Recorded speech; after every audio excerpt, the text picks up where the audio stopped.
از چهارراه که گذشتم مردی رو دیدم همراه بچهش، خودش ویالون میزد و بچهش تنبک، که داشتن با این کار روزیشون رو در می آوردن.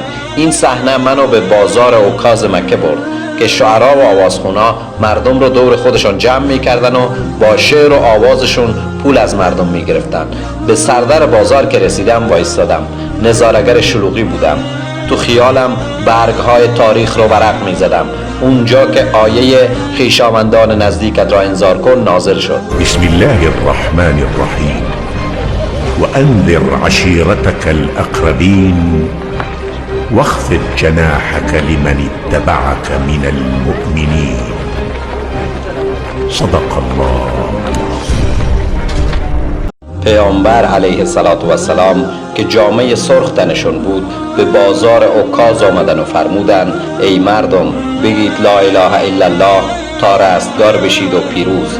یهو ابولهب با دو گیسوی به هم بافته و رنگ گندمگون دنبالشان راه افتاد و گفت مردم این جوان برادرزاده منه و خیلی دروغگوه.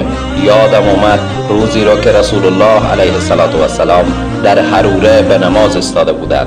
سران مشرکان اونجا شتری را کشتن و به بچه ها و غلامان دستور دادن که پیامبر رو مسخره کنن و به غلامان گفتن شکمبه و سرگین شتر رو بین دو شونه پیامبر بندازه وقتی که به سجده می روند و غلام این کارو کرد. زن و مردی که پشت سرم بودن گفتن آقا ببخشید مسجد کجاست و خودم اومدم و آدرس رو بهشون دادم.